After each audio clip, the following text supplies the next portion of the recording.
আজকের এই নতুন বছরের শুরুতে যে বিধানসভার যে অধিবেশন, এটা খুব সংক্ষিপ্ত হলেও আমার মনে হয় খুবই সময়োপযোগী এবং খুবই প্রাসঙ্গিক। বহু বিষয়ে সম্মানিত সদস্যগণ এখানে আলোচনা রেখেছেন এবং সুচিন্তিত পরামর্শ দিয়েছেন। আমাদের এই অধিবেশনের শুরুতেই রাজ্যের মাননীয় রাজ্যপাল মহোদয় রাজ্যের উন্নয়ন সম্বলিত যে প্রারম্ভিক ভাষণ এই সভায় উনি উপস্থাপিত করেছেন, তার জন্য আমি এই রাজ্য সরকারের পক্ষ থেকে মাননীয় রাজ্যপাল মহোদয়কে আন্তরিক শুভেচ্ছা ও অভিনন্দন জানাচ্ছি। গত 10ই জানুয়ারি আমরা সবাই জানি 2025-এ এই অধিবেশনের শুরুতে মাননীয় রাজ্যপাল মহোদয় অত্যন্ত প্রাসঙ্গিক এবং রাজ্যের উন্নয়নের একটি সার্বিক প্রতিফলন বলা যায় উনি সেখানে আমাদের সামনে রেখেছেন। এই সভায় আমি রাজ্যপালের ভাষণের উপর আনা ধন্যবাদ সূচক প্রস্তাবের প্রতি পূর্ণ আমি সমর্থন জানাচ্ছি। আশা করি আপনারাও সকলেই এই বিষয়ে সহমত পোষণ করবেন। মাননীয় অধ্যক্ষ মহোদয়, আমাদের রাজ্য সরকারের মূল লক্ষ্য কি? Development, development, development. আমাদের মার্গদর্শন কে দেখান? আমাদের যশস্বী প্রধানমন্ত্রী নরেন্দ্র মোদী, এবং উনার প্রতি আমরা বিকশিত ভারতের কথা উনি বলছেন।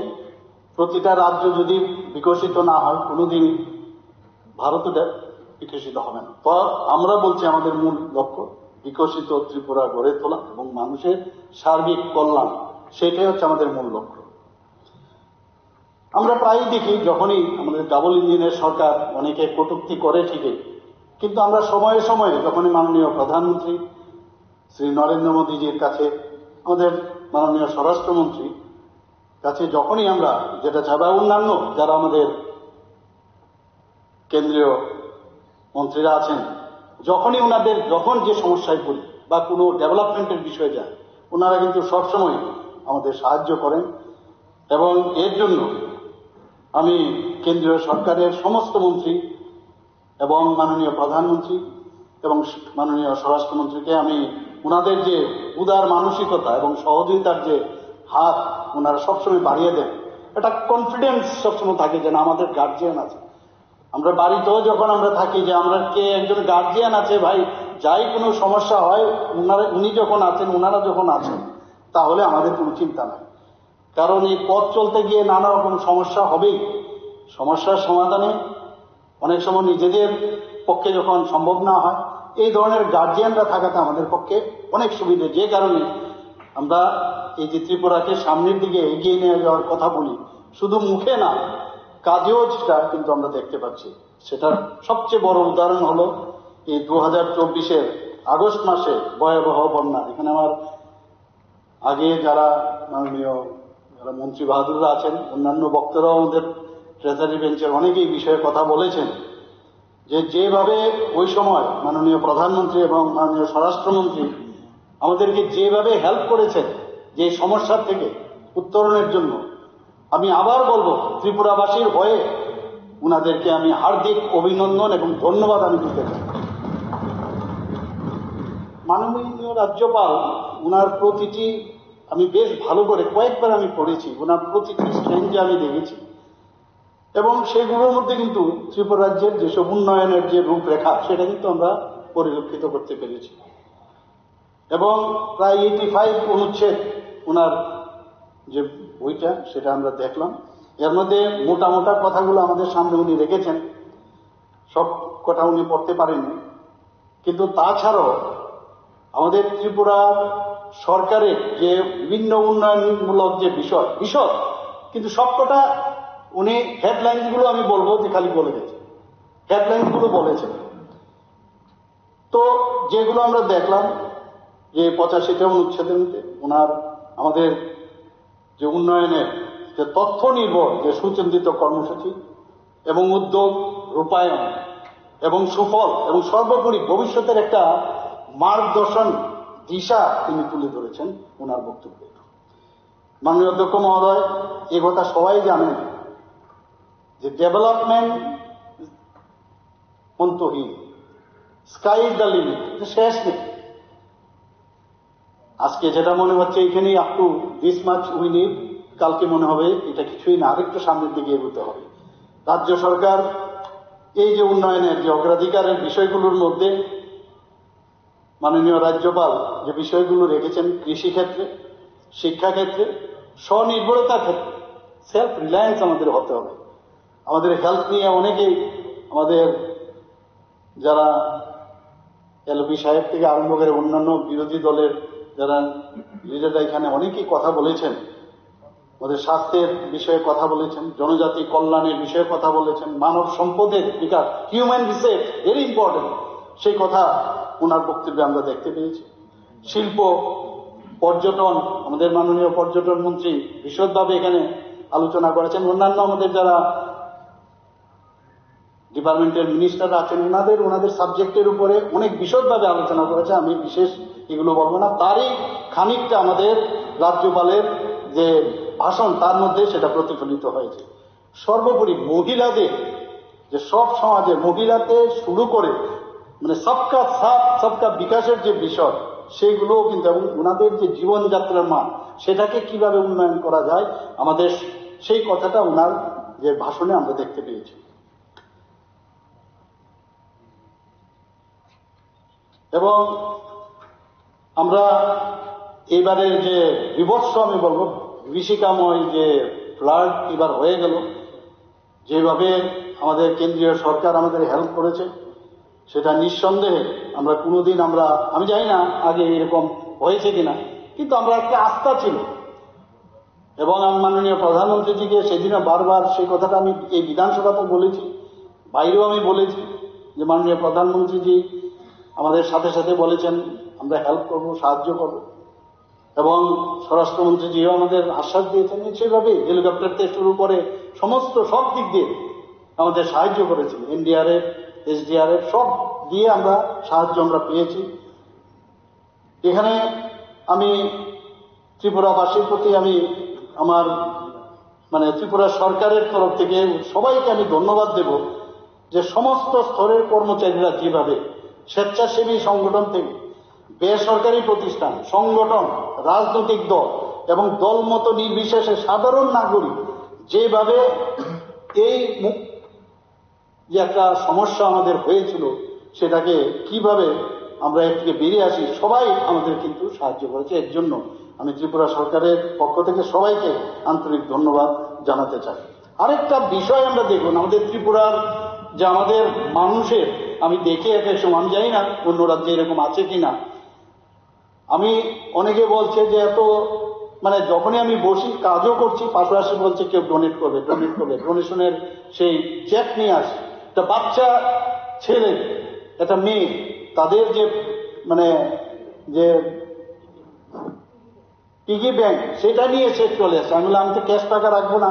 যাই হোক, আমি বললাম যে কাউকে বললাম যে এটাকে ভেঙে তুমি ওইটাকে চেক করে দাও। এইরকম একটা সমস্ত ধরনের সমস্ত স্তরের মানুষ এই আমাদের হয়তোবা পয়সাটা বেশি না, কিন্তু যেভাবে ওনাদের মধ্যে আমি দেখলাম যে সাহায্যের বিষয় মানুষের জন্য, সেটা কিন্তু প্রমাণিত করেছে ত্রিপুরার প্রত্যেকটা মানুষ, সর্বস্তরের মানুষ। এবং মুখ্যমন্ত্রীর ত্রাণ তহবিলে যেভাবে স্বতঃস্ফূর্ত দান ওনারা দেখিয়েছেন, এটা এক কথা একটা অভূতপূর্ব। মাননীয় স্পিকার মহোদয়, ত্রিপুরা কিন্তু Tripura move from a performer state to a front runner fast moving state in 2023-24.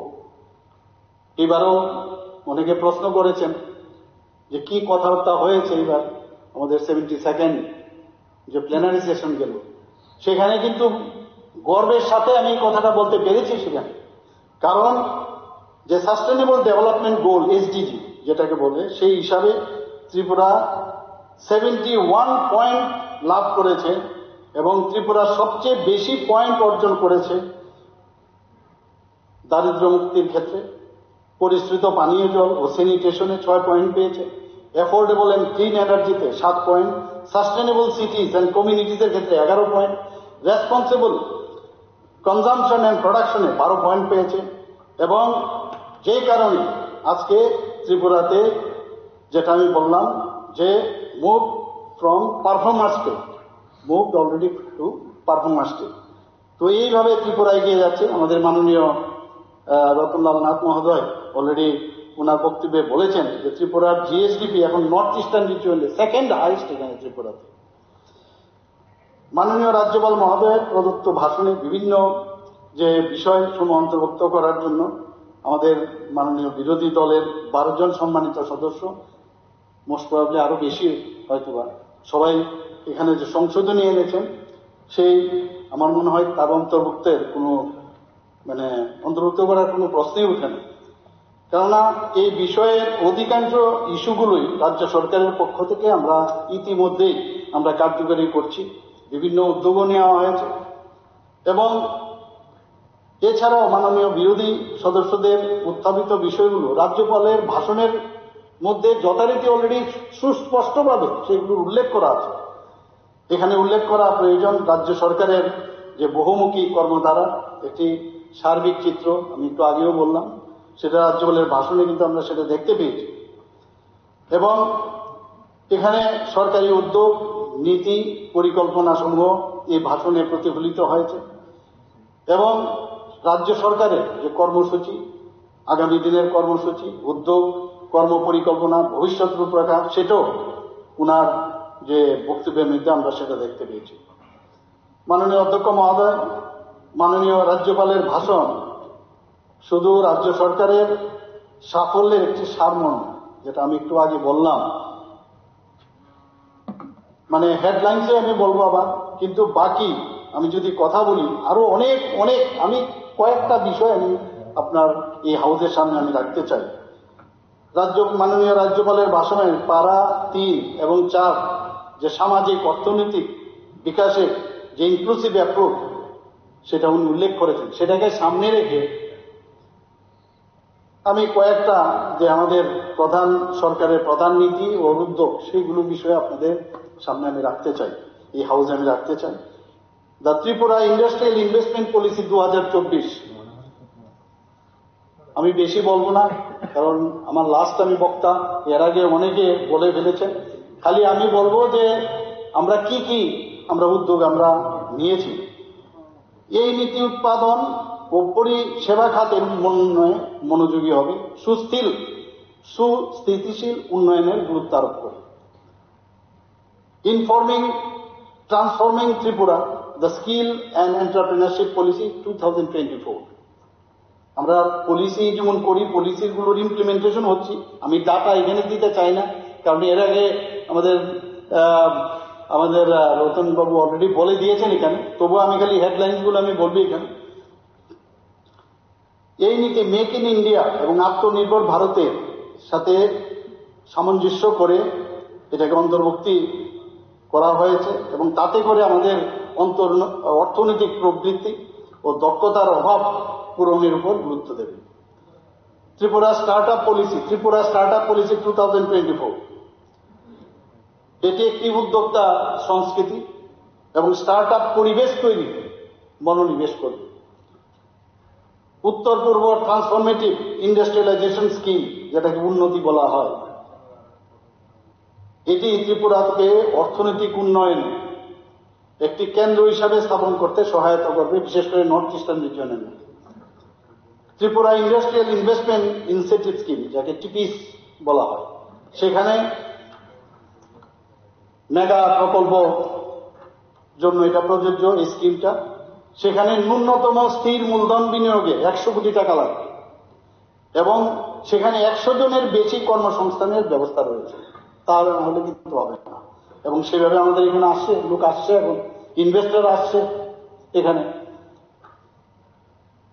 Raising and accelerating performance of MSMEs, যেটাকে র্যাম্প আমরা বলি, এই প্রকল্পে যে উদ্যোক্তারা যারা আছে তাদের উন্নয়নকে উৎসাহিত করতে কিছু জ্ঞান কর্মসূচি রাখা হয়েছে, তাদেরকে অ্যাওয়ারনেস, তাদের শিক্ষা ব্যবস্থা রাখা হয়েছে। সেটার নাম হয়েছে এন্টারপ্রেনারশিপ নলেজ প্রোগ্রাম, ইকেপি। এবং উদ্যোক্তা বৃদ্ধির কর্মসূচি, যেটা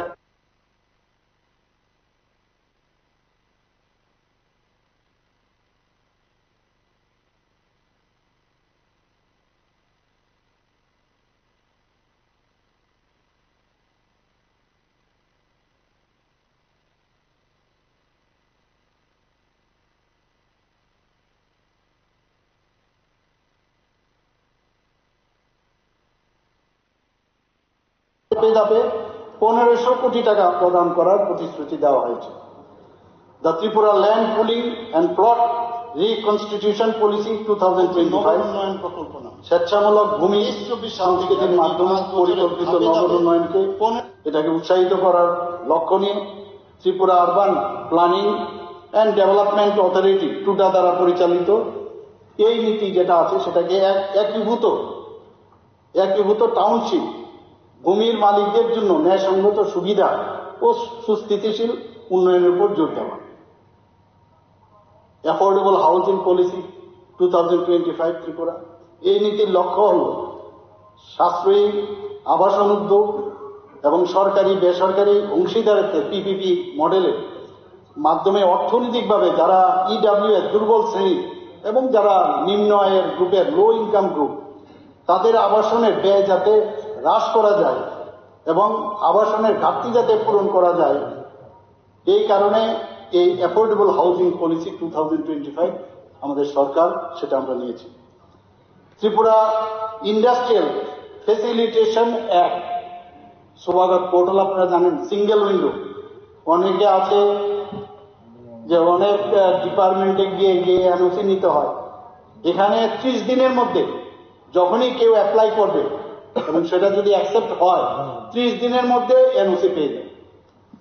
তো আমরা সবসময় বলছি যে যাতে বাইরের থেকে মানুষ যাতে আসে, কিন্তু তাদেরকে এই যে বিজনেসে তাদের যাতে সুবিধা হয়, ইজ অফ ডুইং বিজনেস, সেটা কিন্তু এই সৌগাত পোর্টালের মধ্যে সে সুযোগ আমরা দিয়েছি। চিফ মিনিস্টার জন আরোগ্য যোজনা, সে বিষয়ে আলোচনা হয়েছে। প্রধানমন্ত্রী জন আরোগ্য যোজনায় যারা যারা বাদ পড়েছেন তাদেরকেও যাতে আমরা মুখ্যমন্ত্রী জন আরোগ্য একই কায়দায় 5 লক্ষ যে প্রতিটা ফ্যামিলির জন্য রাখা হয়েছে, সে বিষয়ে বিস্তর আলোচনা হয়েছে, এখানে আর আমি বিশদভাবে বলছি না। Establishment of good governance department and Tripura institution for transformation, সুশাসন বিভাগ আগস্ট 2023 সালে আমরা সেটা প্রতিষ্ঠিত করি। 25শে ডিসেম্বর, আপনারা জানেন 25শে ডিসেম্বর সুশাসন দিবস, আমাদের প্রাক্তন প্রধানমন্ত্রী অটল বিহারী বাজপেয়ীজির জন্মদিন। সেই উপলক্ষে আমরা সেই সুশাসন বিভাগটা আমরা সেদিন চালু করি, স্টেট ইনস্টিটিউশন ফর ট্রান্সফরমেশন। এখানে এটা শর্ট ফর্ম টিআইএফটি। এখানে মধ্যে বিভিন্ন ধরনের রূপান্তর ধর্মী যে কার্য এবং ইনোভেটিভ বিষয়ে সেখানে আলোচনা হয়, সম্পাদনা হয়, নতুন নীতি নির্ধারণের জন্য গবেষণামূলক কাজ করা হচ্ছে সেখানে, এবং সেটা কিন্তু নীতি আয়োগের গাইডলাইন মেনেই কিন্তু আমরা সেটা করছি। নীতি আয়োগ বলছে যে এইরকম একটা আপনার এই ধরনের একটা বিভাগ আপনাদের চালু করতে হবে, ওনারাও এসছেন, they were also very happy. তো সেইভাবে আমাদের কাজ চলছে। আমি ডিটেলস প্রতিটার যদি আমি ডিটেলস বলতে চাই তো অনেক। Policy for lease of government land 2022 সালে ত্রিপুরা সরকার একটি নীতি গ্রহণ করেছে, যার মাধ্যমে কৃষি, উদ্যান পালন, মৎস্য চাষের মতো প্রাথমিক যে খাত, শিক্ষা, স্বাস্থ্য, সংস্কৃতি ইত্যাদি সামাজিক খাত এবং বাণিজ্যিক ও শিল্প খাতের বিভিন্ন প্রকল্পের জন্য যে দীর্ঘমেয়াদী যে লিজ সিস্টেম আমরা করি, সেই লিজ 99 ইয়ার্স অব্দি, হয়তো আমরা প্রথমে 33 বা 30 ইয়ার্স দিলাম, পরবর্তীতে 99 ইয়ার্স অব্দি যাতে দিতে পারি সেই পলিসির মধ্যে আছে। ত্রিপুরা ইনফরমেশন টেকনোলজি আইটিইজ পলিসি 2022, এই নীতি আইটি পার্ক ডেভেলপার এবং আইটি এবং আইটিএস উদ্যোগে মানে মানুষ আসবে। অলরেডি আমাদের এখানে আমরা জায়গাও দিয়েছি, সেখানে শুরু হয়ে গেছে।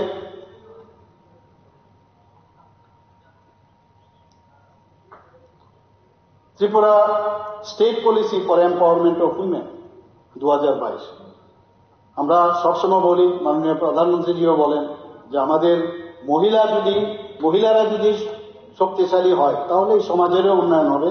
এবং তার জন্য আমরা কিছু নীতি আমরা এই ত্রিপুরা রাজ্য যে Tripura state policy for empowerment of women সেটা আমরা শুরু করেছি এবং সেখানে বিশেষ পরিকল্পনাও আমরা সেখানে রেখেছি। Tripura city gas distribution policy 2022। অনেকে বলেন আমাদের বিরোধী দলের বন্ধুরা যে কি করেছেন আপনারা, ত্রিপুরা কি করেছে, সব তো মোদিজি করছেন। তো ত্রিপুরাও কি করছেন কয়েকটা জিনিস আপনাদের সামনে আমি রাখতে চাই।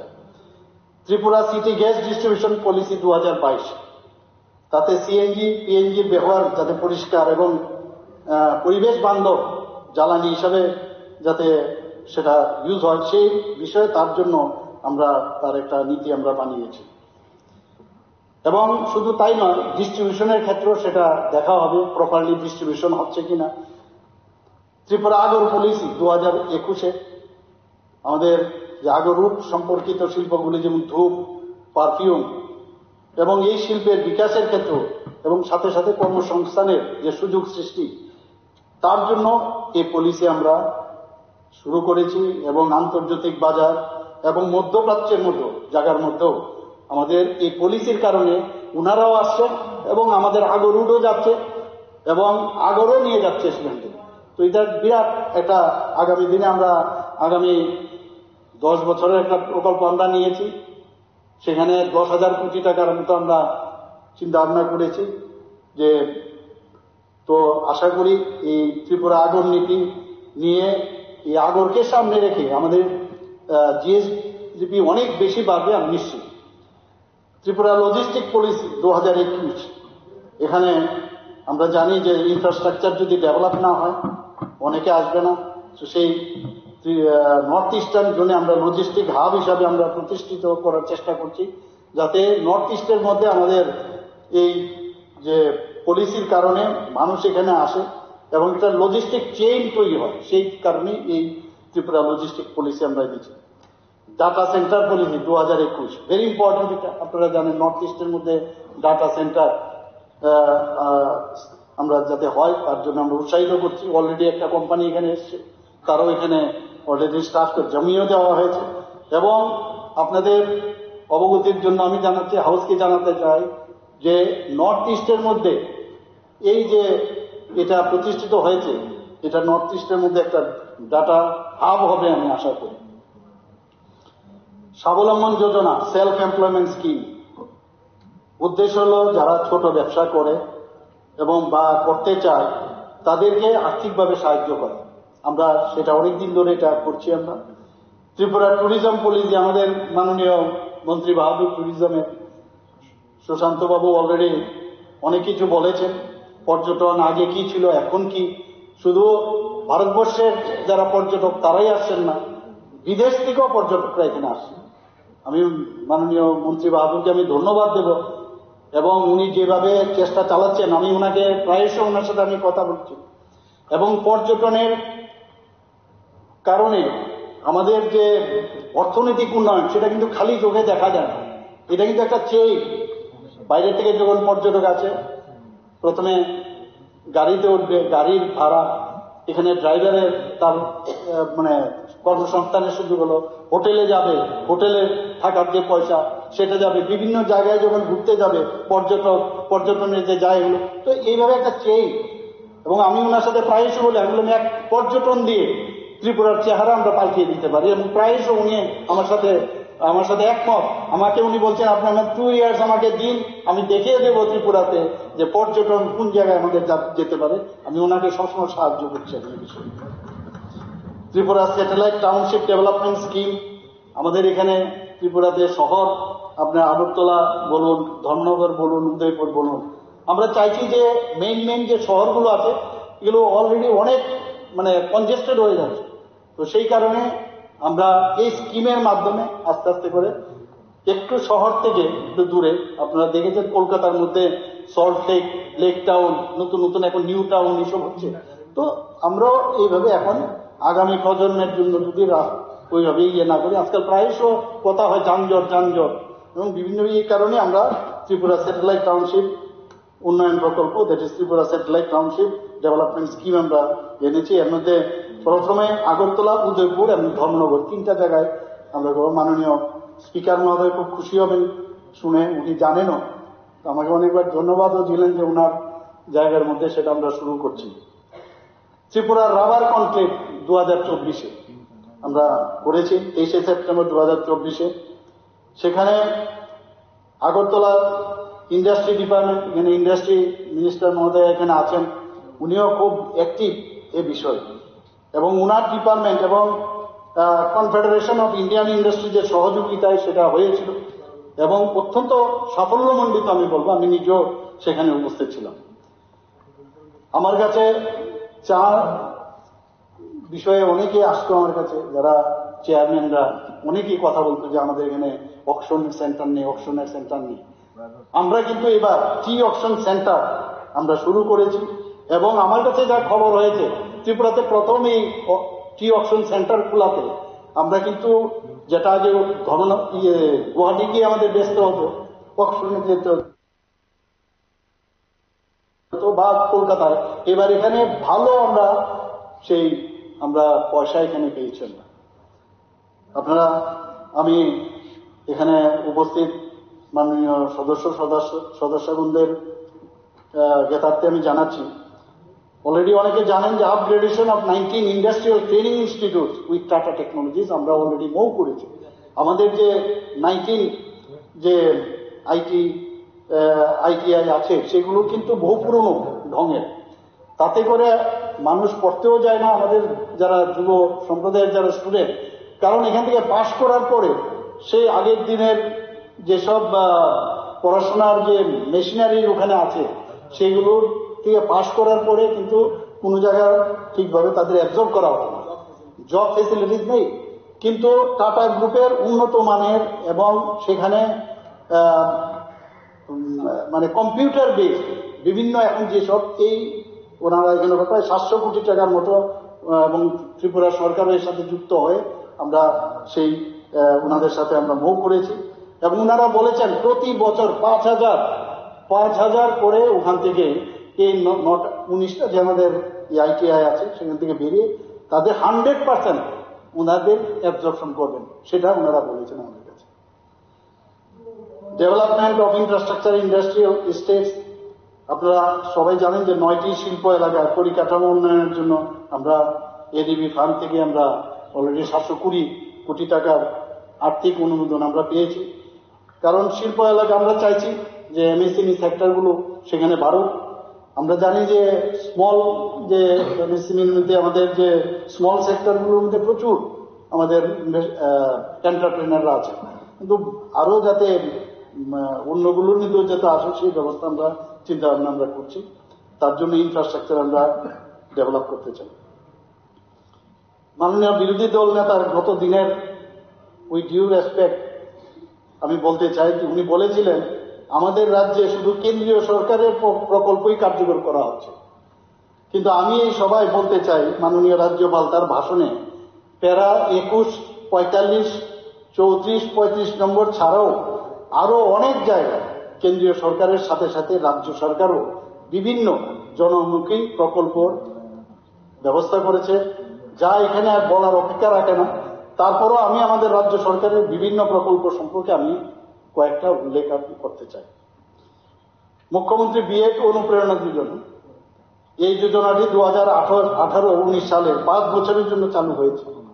এই প্রকল্পের অধীনে বিএড কোর্সে ভর্তি হতে ইচ্ছুক যারা ছাত্রছাত্রীরা আছেন তাদেরকে তারা যে ব্যাংক লোন নেয় সেখানে যে সুদ, সেই সুদের উপর আমরা ভর্তুকি দেওয়ার ব্যবস্থা করেছি। এখন পর্যন্ত এই প্রকল্পের অধীনে প্রায় 796 জন ছাত্রছাত্রী উপকৃত হয়েছে। Chief minister special scholarship to divyang, সেটা আমরা করেছি। এই প্রকল্পের অধীনে যারা স্নাতক ডিগ্রি কোর্সের জন্য প্রতি মাসে প্রতি শিক্ষার্থী পিছু 5,000 টাকা, এবং উচ্চ শিক্ষা দপ্তরের অধীনে সমস্ত ডিপ্লোমা স্তরের যারা পড়াশোনা করছে তাদের প্রতি মাসে শিক্ষার্থীকে 4,000 টাকা করে দেওয়ার ব্যবস্থা আমরা করেছি। এই পর্যন্ত 23 জন দিব্যাঙ্গ, এর মধ্যে বেশিরভাগই ব্লাইন্ড তাদেরকে আমরা এই সহায়তা দিতে পেরেছি। মুখ্যমন্ত্রী কন্যা আত্মনির্ভর যোজনা, এই প্রকল্পের মাধ্যমে যারা পরীক্ষায় উত্তীর্ণ হয়েছেন 100 জন মেধাবী ছাত্রীদের বিনামূল্যে স্কুটি প্রদান করা হবে এবং এর ফলে মেয়েরা উচ্চশিক্ষায় অনুপ্রাণিত হবে এবং এখনো এই প্রকল্পটি অলরেডি প্রক্রিয়াধীন রয়েছে। লক্ষ্য আমাদের একটা প্রকল্প আছে, chief minister special scholarship for UPSC. যারা আপনারা দেখেছেন মাঝে মাঝে ইউপিএসসিতে যারা প্রিলিমিনারি পরীক্ষায় পাশ করে তাদেরকে আমরা 5 লাখ টাকা দেওয়ার ব্যবস্থা করেছি এবং পরবর্তী যখন ভাইভাতে বা নেক্সট পরীক্ষাতে যাবে তাদের আরো 20,000 টাকা দেওয়ার। অর্থাৎ এই প্রকল্পের মাধ্যমে আমরা চেষ্টা করছি ত্রিপুরার আইএস নেই, আমাদের আইপিএস নেই, ইউপিএসসি বা আইএফএস নেই, তো যাতে তাদেরকে আমরা উৎসাহিত করতে পারি এর জন্য এই প্রকল্প আমরা এনেছি, chief minister special scholarship for UPSC, এবং সেটা কিন্তু কার্যকরী হচ্ছে। এখন পর্যন্ত 10 জন এই প্রকল্পের সাহায্য ওরা পেয়েছে। এখানে আমাদের মাননীয় রতনবাবু উপস্থিত আছেন, উনি অলরেডি বলে দিয়েছেন মুখ্যমন্ত্রী ফসল বীমা যোজনা, এটা বলার অপেক্ষা রাখে না। কৃষকদের কৃষিকাজের সুরক্ষা দেওয়ার জন্য তাদের কিন্তু খুব কষ্ট হতো, কিন্তু এই মুখ্যমন্ত্রী ফসল বীমা যোজনায় আগে প্রতি কানিতে 200 কোটি টাকা দিতে হতো, আর আমরা কি করলাম যে না, তোমাদের দিতে হবে না, আমরা খালি 10 টাকা দেবে আর 210 টাকা আমরা দেবো, এই সরকার দিচ্ছে। এবং তাতে করে কৃষকরা তাদের এইবার যে এত কিছু সমস্যা হলো বন্যায়, তারা কিন্তু উৎসাহিত হয়েছে, না আমাদের একটা খুশি যে আমাদের সরকার আমাদের পাশে আছে এবং সেইভাবে কিন্তু আমরা সাহায্য করেছি। এর জন্যই এখানে ধান যে বলছে এত কিছু বৃষ্টি হলো, এত কিছু সমস্যা হলো, তারপরেও এত উৎপাদন এখানে হলো বিভিন্ন ক্ষেত্রে, শুধু ধানের ক্ষেত্রে না, বিভিন্ন ক্ষেত্রে। মুখ্যমন্ত্রী ক্রীড়া উন্নয়ন প্রকল্প, এখানে আমাদের মাননীয় স্পোর্টস মিনিস্টার আছেন, উনি এই বিষয়ে কয়েকবার বিভিন্ন টপিক যখন এসছে, বিভিন্ন প্রশ্নপত্র এসছেন, উনিও সেখানে এই কথাগুলো বলছেন। এখন পর্যন্ত এই প্রকল্পে যে অধীনে যেসব উল্লেখযোগ্য যে কর্মসূচি, জম্পুই হিলের মনুপুই খেলার মাঠের উন্নয়ন করা হয়েছে, তেলিয়ামুড়া মহকুমার অধীনে তেলিয়ামুড়া উচ্চ মাধ্যমিক বিদ্যালয়ের মাঠে একটি মাল্টিপারপাস ইনডোর স্পোর্টস হল তৈরির কাজ চলছে, ফটিকরাই উচ্চ মাধ্যমিক বিদ্যালয়ের মাঠের উন্নয়ন ও গ্যালারি নির্মাণের কাজ চলছে। প্রায় এসে গেলে আমি উনি খালি আমাকে এটা বলেন, আমিও স্পোর্টস মিনিস্টারকে বলি যে how you can help him out. Dharmanagar স্থিত বিবিআই কমপ্লেক্সে ইনডোর হল নির্মাণের কাজ চলছে।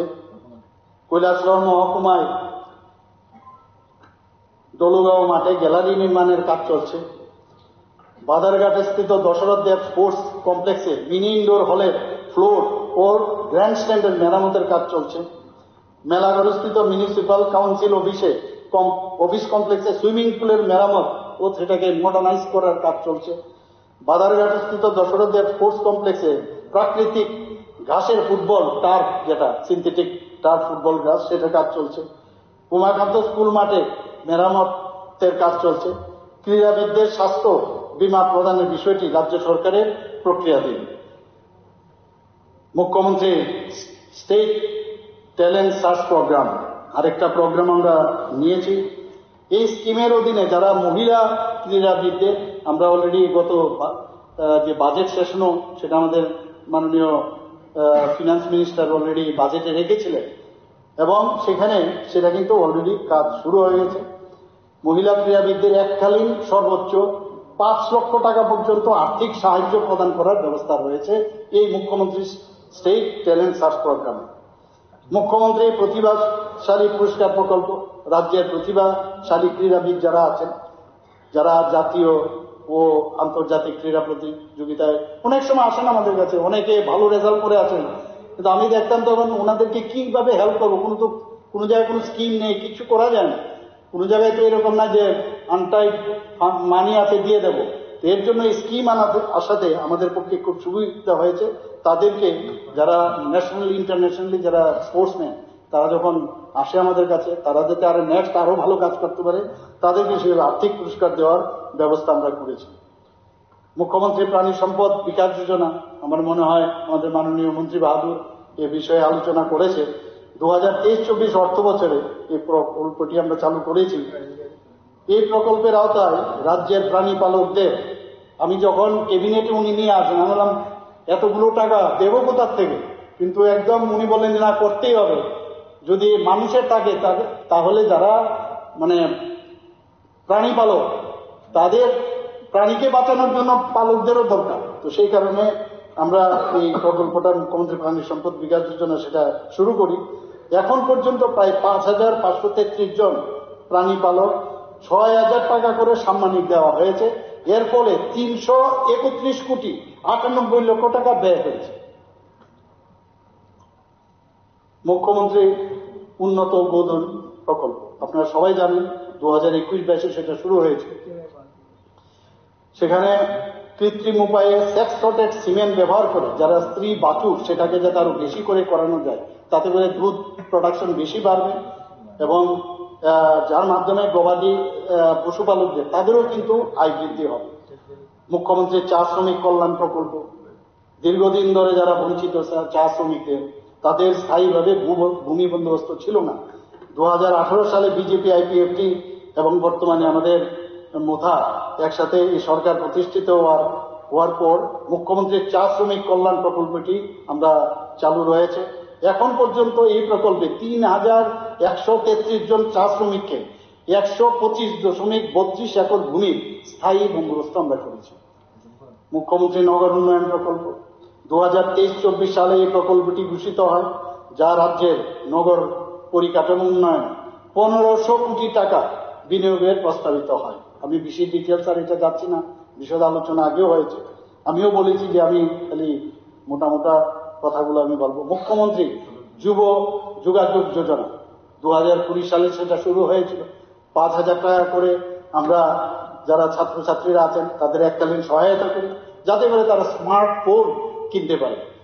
Chief minister scholarship for achiever towards higher learning, যেটাকে CM-7 আমরা বলছি, ইন শর্ট ফর CM-7, অর্থাৎ chief minister scholarship for achiever towards higher learning 2023-24 শিক্ষাবর্ষ থেকে এই প্রকল্পটি চালু করা হয়েছে, যাতে করে আমাদের শিক্ষার্থীদের যারা প্রতিভাবান, যারা ট্যালেন্ট, যারা শিক্ষার্থী আছে, তাদের উচ্চ শিক্ষার পথকে আরো সহজ করে তোলে।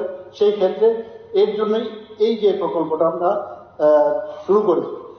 2023-24 সালে 200 জন ছাত্রছাত্রীকে আমরা নির্বাচন করি এবং ফলাফলের ভিত্তিতে 1,20,00,000 টাকার বৃত্তি আমরা এর মধ্যে আমরা দিয়েছি ওনাদের। Chief ministers meritorious award for children for Tripura police and TSR personal, যারা TSR এর কর্মী যারা আছেন সন্তানদের, তাদের স্বীকৃতি দেওয়ার জন্য এই প্রকল্পটি, এবং তাদেরকেও আমরা এই আর্থিকভাবে সাহায্য করার, যাতে ওনারাও সামনের দিকে পড়াশোনার ক্ষেত্রে সামনের দিকে এগিয়ে যায়, এই প্রকল্পটা আমরা শুরু করেছি। মুখ্যমন্ত্রী মৎস্য বিকাশ যোজনা, আবার মৎস্য ডিপার্টমেন্টের মাননীয় মন্ত্রী বাহাদুর এখানে আছেন। 2023-24 সালে এই যোজনাটি চালু হয়। এর মুখ্য উদ্দেশ্য হচ্ছে মৎস্য ক্ষেত্রে সুসংহত উন্নয়ন এবং বেশি করে যাতে আরো ফিশ প্রোডাকশন হয়, তার জন্য এই প্রকল্প। মুখ্যমন্ত্রী পোষণ অভিযান, শিশুদের অপুষ্টি সমস্যাকে যাতে কার্যকরভাবে মোকাবেলা করার জন্য রাজ্য সরকারের যে অঙ্গনওয়াড়ি যে জায়গাগুলো, অঙ্গনওয়াড়িতে সেই পরিষেবা দেওয়ার মাধ্যমে গুরুতর যারা অপুষ্টিতে শিকার, তাদের জন্য এই প্রকল্পটি 2020 সালে আমরা ঘোষণা করেছি। মাননীয় মন্ত্রী বাহাদুর এখানে আছেন, টিঙ্কুজি। মুখ্যমন্ত্রী মাতৃপুষ্টি উপহার, আপনারা সবাই জানেন, যারা অপুষ্টি, যারা মাতৃ মৃত্যু, কম ওজনের শিশুর সমস্যা, গর্ভবতী মহিলাদের, গর্ভস্থ শিশুর সুস্বাস্থ্যকে সুনিশ্চিত করার জন্য এই প্রকল্পটি আমরা শুরু করেছি এবং সেটা খুব ভালোভাবে চলছে। চিফ মিনিস্টার মেরিট অ্যাওয়ার্ড, মুখ্যমন্ত্রী দিব্যাঙ্গজন মেধাবী পুরস্কার, সেটাও আমরা শুরু করেছি। চিফ মিনিস্টার মেরিট অ্যাওয়ার্ড এবং মাধ্যমিক পরীক্ষায় যারা কৃতকার্য, যারা মেধাবী 5 জন দিব্যাঙ্গ শিক্ষার্থী, প্রত্যেককে 28,000 টাকা করে মুখ্যমন্ত্রী দিব্যাঙ্গন মেধাবী পুরস্কার দেওয়া হচ্ছে। এছাড়াও উচ্চ মাধ্যমিক পরীক্ষায় কৃতকার্য 5 জন মেধাবী দিব্যাঙ্গ যারা আছেন, তাদেরকে 54,000 টাকা করে মুখ্যমন্ত্রী দিব্যাঙ্গন মেধাবী পুরস্কার দেওয়া হচ্ছে। প্রত্যেক বছরে মোট 3,90,000 টাকা এর জন্য ব্যয়। মুখ্যমন্ত্রী সামাজিক সহায়তা প্রকল্প, সেটাও আমরা দিয়েছি। এর আগে যেটা ছিল তার সাথে অ্যাড করেছি। এই যে সামাজিক যে পেনশন সামাজিক প্রকল্পের আওতায় আমরা যেটা ওনাদের দিচ্ছি, তো সামাজিক পেনশন সুবিধাভোগীদের এই যে 30,000 নতুন সামাজিক পেনশন 2022 সালে এই প্রকল্পটি চালু হয়। আমি বলতে চাই মাননীয় রাজ্যপালের ভাষণের প্যারা 33-46 নম্বরে তিনি খুব সুন্দরভাবে আমাদের রাজ্যের সফলতাকে বর্ণনা করেছেন।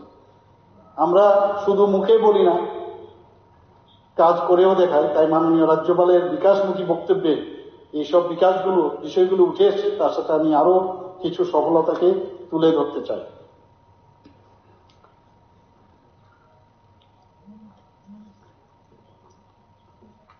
আমাদের মৎস্য দপ্তর ভারত সরকার থেকে রাজ্যের স্বীকৃতি দেওয়া হয়েছে মৎস্য দপ্তরকে। ত্রিপুরা রাজ্য ভারত সরকারের মৎস্য বিভাগ, মৎস্য পশুপালন এবং দুগ্ধজাত মন্ত্রক কর্তৃক শ্রেষ্ঠ পার্বত্য ও উত্তর পূর্বাঞ্চল রাজ্যের বিভাগের অধীনে এই এলাকায় মৎস্য সেক্টরে সেরা পারফরমেন্সকারী রাজ্য হিসাবে পুরস্কৃত হয়েছে। উপজাতি কল্যাণ দপ্তরের কথা যদি আমি বলি, tribal state academy of tribal culture এর সাংস্কৃতিক দল 11-12 জানুয়ারি 2025 দিল্লিতে ভারত সরকারের যুব বিষয়ক ও ক্রীড়া মন্ত্রণালয় কর্তৃক 28তম যে জাতীয় যুব উৎসব লোকনৃত্য প্রতিযোগিতায় 36টি সাংস্কৃতিক দলের মধ্যে 3rd পজিশন আমাদের উপজাতি কল্যাণ দপ্তরের এই ছেলেমেয়েরা পেয়েছে। প্রাণী সম্পদ বিকাশের রাজ্যের যে দেশি হাঁসকে 2024, এটা খুবই আমার কাছে একটু অদ্ভুত লাগলো। আমরা এগুলো জানি না, এগুলো দরকার, মানুষকে জানানো দরকার। আমি বিরোধী দলের সমস্ত আমাদের বিধায়িকাদের বলবো যে আপনারা কি এগুলো বলুন ত্রিপুরা সরকার কি করছে, তাহলে আমাদের পক্ষে আরেকটু ইজি হবে। আদারওয়াইজ আপনারা যেসব জায়গায় না বলবেন আমাদের যেতে হয়, কষ্ট হয়। রাজ্যের দেশি হাঁসকে 2024-25 সালের মধ্যে কার্নালের national bureau of animal genetic রিসোর্সের দ্বারা ত্রিপুরেশ্বরী হাঁস হিসাবে স্বীকৃত একটি নিবন্ধিত করা হয়েছে। এটি ভারতের একটি স্বতন্ত্র দেশি হাঁসের জাত ত্রিপুরেশ্বরী হাঁস হিসাবে স্বীকৃত হয়েছে। রাষ্ট্রীয় কলা উৎসবে ত্রিপুরার জয় জয়কার। এই প্রথমবার জাতীয় স্তরের কলা উৎসবে দেশের সমস্ত রাজ্যের যারা প্রতিভাবান প্রতিযোগীদের মধ্যে প্রথম স্থান অধিকার করল ত্রিপুরা। নৃত্য বিভাগে প্রথম হয়ে রাজ্যের জয় ধ্বজা উড্ডীন করল শ্রী শ্রী রবিশঙ্কর বিদ্যা মন্দিরের 9ম শ্রেণীর ছাত্র নবরূপ ভট্টাচার্য। এছাড়া নাটকে 2য় স্থান অধিকার করেছে মেলাগড় ইংলিশ মিডিয়াম উচ্চতর মাধ্যমিক বিদ্যালয় 11 শ্রেণীর ছাত্রী ত্রিশালো, এবং যন্ত্র সঙ্গীতে 2য় স্থান দখল করেছে doctor B.R.. Ambedkar English model স্কুলের ছাত্র মনোজিৎ দেবনাথ। মোট 6টি বিষয়ে প্রতিযোগিতায় 3টিতেই রাজ্যের ছাত্রছাত্রীরা বিশিষ্ট স্থান অধিকার করে রাষ্ট্রীয় সাংস্কৃতিক মানচিত্রে ত্রিপুরাকে উল্লেখযোগ্য অবস্থানে উন্নীত করেছে।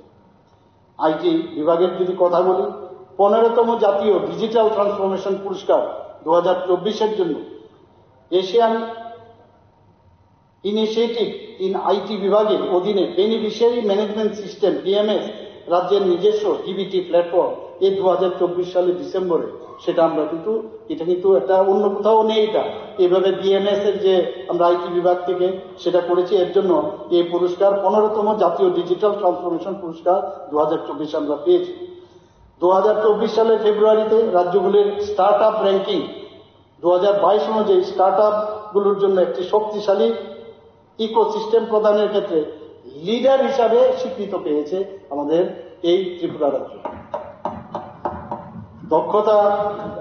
দক্ষতা উন্নয়ন মিশন যদি আমি কথা বলি, 5টি ট্রেডে দক্ষতা প্রতিযোগিতায় অংশগ্রহণ, cyber security, web developer, health care, mobile app development, graphic design, জাতীয় পর্যায়ে সাইবার সিকিউরিটি এবং হেলথ সোশ্যাল কেয়ারের জন্য 3টি মেডেলিয়ান অফ এক্সিলেন্স আমাদের রাজ্যের জন্য প্রাপ্ত হয়। আমাদের রাজ্যে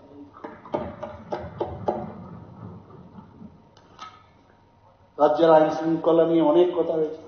কথায় কথায় রাজ্যের আইন শৃঙ্খলা ভালো নাই সবাই বলে, কিন্তু আসলটা দেখতে হবে। সবাই বলে না, ওনারা বলে। আচ্ছা, সরি, সবাই মানে আমি ওনাদের কথাই বলছি, ওনারা সবাই রাজ্য সরকার আইনে প্রায়ই বলে যে ফ্রি করে দিন। একটা টাইম ছিল, আমার মনে আছে, আমরা জানতাম যে এই 35 বছর আর 5 বছর আর কি লাভ হবে, পুলিশ স্টেশনে গিয়ে লাভ হবে না, কারণ কোনো কাজ হবে না ওখানে গিয়ে। এখন মানুষ বারবার যাচ্ছে, গিয়ে যার এফআইআর করার সেখানে এফআইআর করছে, সবকিছু করছে এখানে, এবং বলছে ওনাদের উপর চাপিয়ে দেবেন না কিছু। আমি এই হাউসে বারবার বলছি, পুলিশের উপর আমাদের কোনো রকম চাপ নেই। ওনাদেরকে পুরো 2018 পর থেকে এখন পর্যন্ত আমরা পুরো ফ্রি হ্যান্ড দিয়েছি এবং কোনো জায়গায় আমরা হস্তক্ষেপ করি, কারণ আমরা শাসন প্রতিষ্ঠা করতে প্রতিশ্রুতিবদ্ধ। আমরা 2023 সালের তুলনায় 2024 সালে সামগ্রিক অপরাধ 19.3% হ্রাস পেয়েছে, এবং সেটা আমাদের না, কিন্তু এনসিআরবি মানে ন্যাশনাল ক্রাইম রেকর্ড ব্যুরোর কথা অনুসারে 28টি রাজ্যের মধ্যে সর্বনিম্ন, বারবার আমি বলি সেটা, গত বছর 5th পজিশনে ছিলাম নিচের দিক থেকে। 28টা রাজ্যের মধ্যে আমাদের সর্বনিম্ন অপরাধের হারের নিরিখে ত্রিপুরা 3য় স্থানে আছে।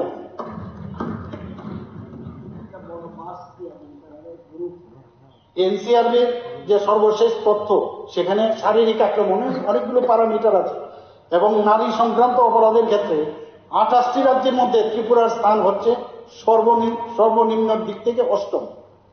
মিথ্যা বলবো না আমরা যে সেকেন্ড হয়েছে, যেটা সত্য।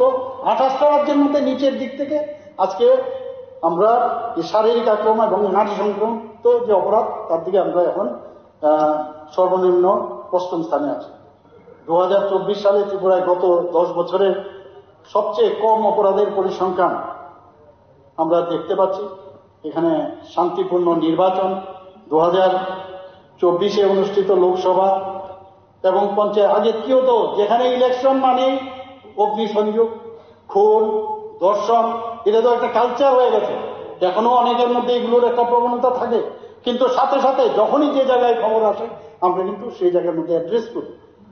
তো শান্তিপূর্ণভাবে পরিচালনার ক্ষেত্রে ত্রিপুরার পুলিশের ভূমিকা প্রশংসা করতেই হবে। যদি ভালো কাজ করে কেন করবো না, সেটা ওনারা করেছেন।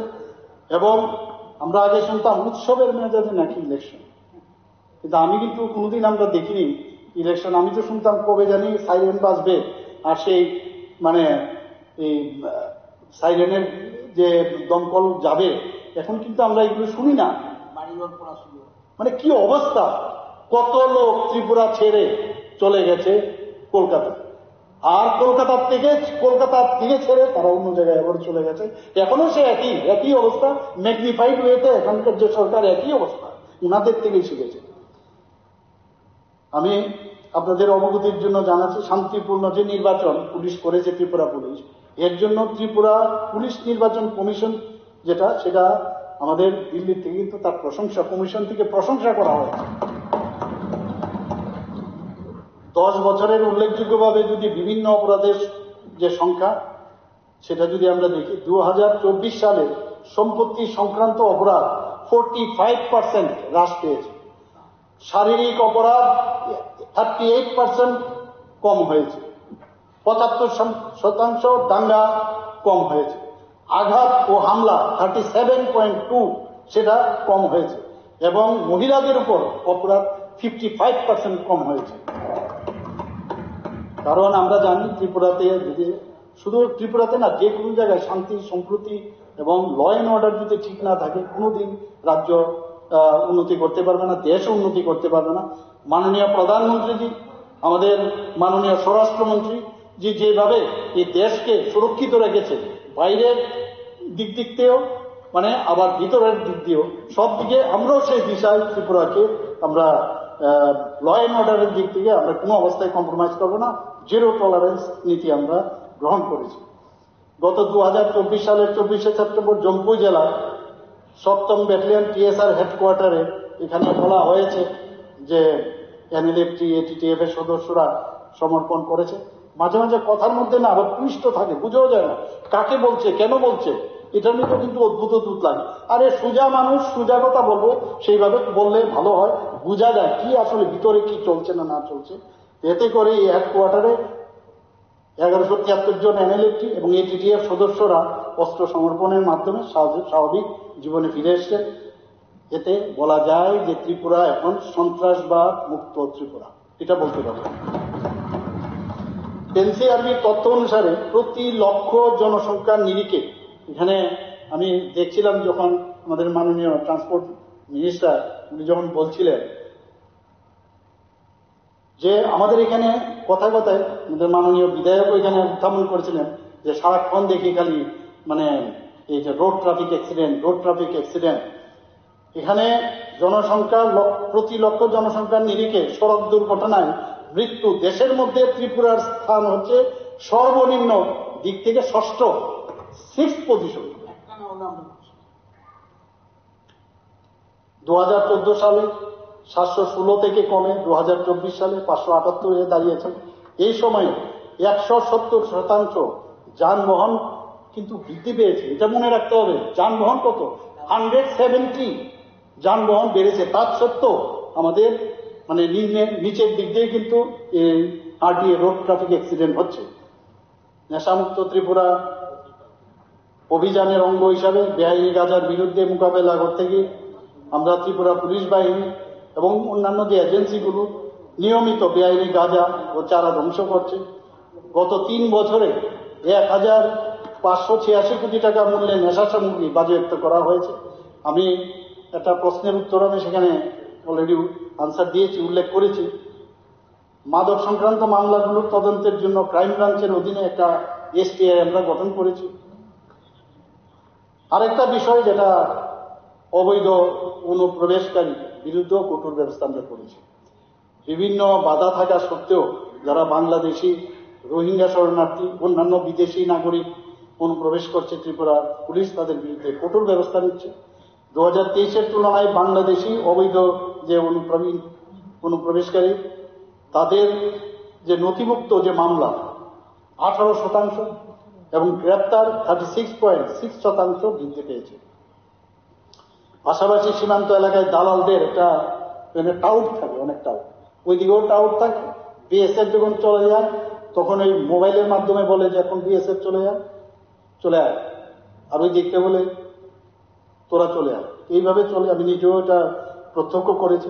তো সীমান্ত এলাকায় যে দালালদের বিরুদ্ধে মামলা 7 গুণ বেড়েছে, 7 গুণ, এবং গ্রেপ্তারও হয়েছে 40.5% বৃদ্ধি পেয়েছে।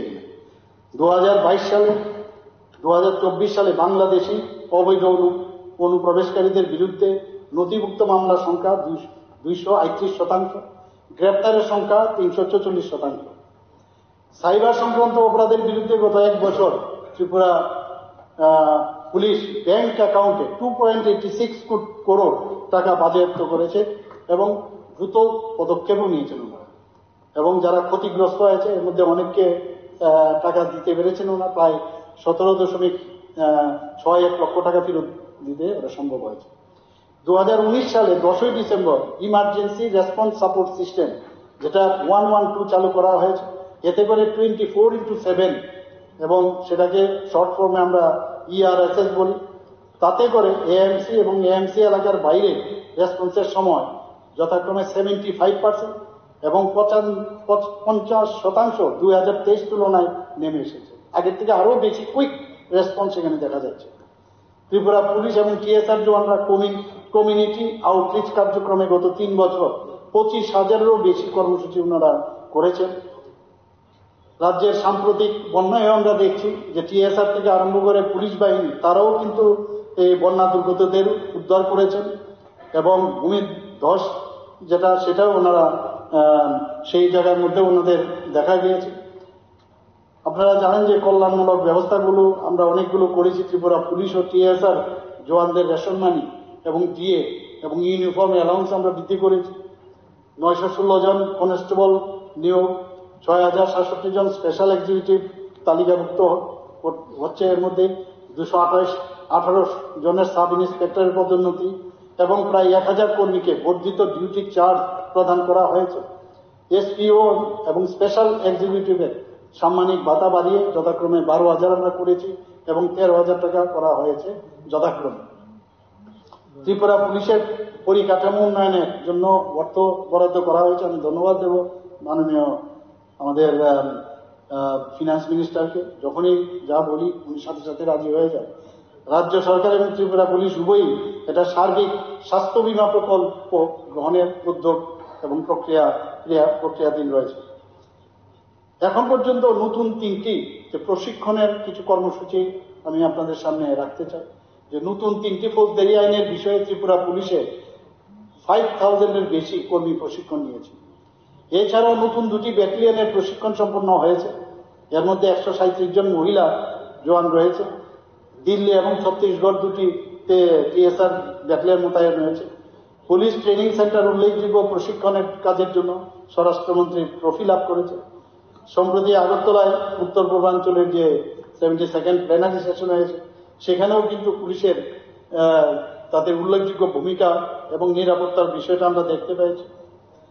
এখানে 150 বছর পূর্তি উপলক্ষে মাননীয় এলওপি সাহেব বলেছিলেন, তো আগামী দিনে ত্রিপুরা পুলিশ নতুন যেসব প্রযুক্তি আছে সেগুলো রাজ্য এবং জেলা স্তরে আর্টিফিশিয়াল ইন্টেলিজেন্স ভিত্তিক কন্ট্রোল রুম, ড্রোন প্রযুক্তি, স্মার্ট সিসিটিভি এবং আধুনিক প্রযুক্তি ব্যবহার ত্রিপুরা পুলিশে নেতৃত্ব দেবে। এবং আগামী বছরগুলোতে ত্রিপুরা পুলিশে নতুন থানা, ফাঁড়ি, জিআরপিএস, সাইবার পুলিশ স্টেশন ইত্যাদি যাতে আরো বাড়ানো যায় সেই ব্যবস্থা আমরা সেই দিকেও আমরা অগ্রসর হচ্ছি। নতুন পুলিশ হেডকোয়ার্টার চালু করার পাশাপাশি পশ্চিম ও পূর্ব থানাকে আধুনিকরণের প্রয়াস আমাদের জারি রয়েছে। মাননীয় প্রধানমন্ত্রীজি বারবার বলছেন যে থানাগুলোকে, যে পুরাতন থানাগুলো আছে সেইগুলোকে, কারণ তখনকার সময়ে ওইটাই বেস্ট ছিল, থানাগুলোকে ভেঙে আপনি ভার্টিক্যালি সেটাকে উপরে করুন। তাতে করে যদি ওই যারা পুলিশ অফিসাররা থাকবে তাদের ফ্যামিলি যখন উপরে থাকবে, তারা কিন্তু সবসময় তারা 24/7 মানুষের জন্য কাজে আসবে। তো সেই দিশায় আমরা কাজ করছি এবং তারা যেন মনে করবে আমরা ফ্যামিলি এখানে আছে, নিচে আমার কর্মস্থল। তো সেই চিন্তাধারায় আমরা অলরেডি 2টো আমরা শুরু করছি, আস্তে আস্তে করে সব জায়গায় করব। আমরা এখানে মাননীয় রাজ্যপালের ভাষণের প্যারা 32 মহিলাদের ক্ষমতায়ন ও উন্নতি সম্পর্কে বলেছেন। আমি তার সাথে মহিলাদের আত্মনির্ভর করার যে উদ্যোগগুলো আমরা নিয়েছি আমি এখানে বলতে চাই। রাজ্য সরকার মহিলাদের ক্ষমতায়নের লক্ষ্যে সর্বোচ্চ অগ্রাধিকার দিয়ে কাজ করছে। গত বাজেটে মুখ্যমন্ত্রী কন্যা আত্মনির্ভর যোজনা নামে একটি প্রকল্প চালু করা হয়েছে। গন্ডাপুইসা সরকারি ডিগ্রি কলেজে 50 আসন বিশিষ্ট একটি ছাত্রী নিবাস নির্মাণ করা হচ্ছে। তাছাড়াও মহিলাদের সুবিধার জন্য পিঙ্ক টয়লেটে আমরা বারবার বলছি, কারণ রাস্তাঘাটে একই যেখানে টয়লেট আছে পুরুষরাও যায়, সেখানে পিঙ্ক বা কালার যদি থাকে তাহলে দূর থেকে বাচ্চা বা মহিলারা সেই টয়লেটে যাবে। মহিলাদের টিএসআর ব্যাটালিয়নে জওয়ান হিসাবে নিযুক্ত করা হয়েছে। সরকারি চাকরিতে আগে উল্লেখ করা হয়েছে মহিলাদের 33% তাদেরকে আসন সংরক্ষিত করা হয়েছে। ইতিমধ্যে 9টি মহিলা থানা চালু করা হয়েছে আমাদের 8টা ডিস্ট্রিক্ট, আমাদের ওয়েস্ট ডিস্ট্রিক্টে 2টো আর বাকি সব ডিস্ট্রিক্টে টোটাল 9টা আমাদের মহিলা থানা চালু করা হয়েছে। তাছাড়াও মহিলাদের সুরক্ষার প্রশ্নে হেল্পলাইনও চালু করা হয়েছে। এ রাজ্যে নারী শক্তি ক্ষমতায়নে সবচেয়ে বেশি ভূমিকা পালন করছে ত্রিপুরা গ্রামীণ আজীবিকা মিশন TRL। এই প্রকল্পে বর্তমানে রাজ্যে রয়েছে 52,407 আমাদের সহায়ক দল, যার মধ্যে মোট সদস্য সংখ্যা 4.73 লাখ। মানে ভাবা যায় না, আগে আমরা তো এগুলো শুনিনি। আমাদের মাননীয় রতনবাবু আগেও ওনার বক্তব্য কিছুটা বলার চেষ্টা করেছেন। ত্রিপুরাতে বর্তমানে 91,871 জন লাখপতি দিদি রয়েছেন। এই স্বসহায়ক দলের দিদিদের সশক্ত করতে সরকার 746.8 কোটি টাকা ফান্ড প্রদান করা হয়েছে, যার মধ্যে 2017-18 অর্থবর্ষের পূর্বে শুধুমাত্র 32.67 কোটি টাকা দেওয়া হয়েছে। আর আমাদের সরকার আসার পর 714.16 কোটি টাকা আমরা দিয়েছি। ব্যাংক লোনের ক্ষেত্রে একই স্থিতি। 2017-18 আগে দেওয়া হয়েছে মাত্র 4.95 কোটি টাকা, আর 2018-এর পর দেওয়া হয়েছে 1465.81 কোটি টাকা। আজকের দিনে দাঁড়িয়ে 3.87 লক্ষ স্বসহায়ক দলের দিদিরা প্রধানমন্ত্রী সুরক্ষা বীমা যোজনার সুরক্ষা পাচ্ছে। 3.14 লক্ষ দিদিরা প্রধানমন্ত্রী জীবন জ্যোতি বীমা যোজনার সুফল পাচ্ছে। আমাদের সরকারের প্রচেষ্টায় স্বসহায়ক দলের জনজাতি মায়েদের তৈরি রিসা, পাচড়া এবং মাতাবাড়ির সুপ্রসিদ্ধ পেয়ারা জিআই ট্যাগ পেয়েছে, আজ তারা ব্যবসায়ী সুফল। টিআরএলএম দ্বারা পরিচালিত ক্লাস্টার লেভেলের সমষ্টি থেকে 7 দিনে 7% সুদে ঋণ কেন্দ্রীয় গ্রামোন্নয়ন দপ্তর কর্তৃক দেশের 3টি সর্বোৎকৃষ্ট ব্যবস্থার মধ্যে পুরস্কৃত হয়েছে এই রাজ্য।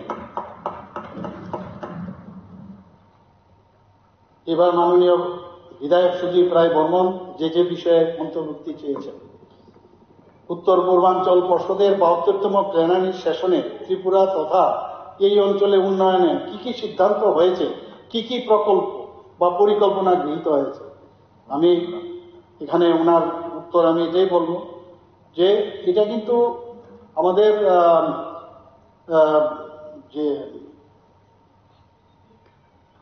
এখানে এরকম না যে উনি বলছেন যে বেরিয়ে আমাদের একটা সাংবাদিক সম্মেলন করা উচিত। এটা কিন্তু আমাদের হাতে না, এটা ডোনার মিনিস্ট্রির আন্ডারে। ওনারা কি প্রকল্প, বিভিন্ন যেসব রাজ্যপালরা এখানে ছিলেন 8টা রাজ্যে, এবং 8টা রাজ্যের মুখ্যমন্ত্রী এবং অন্য মন্ত্রীরাও ছিলেন।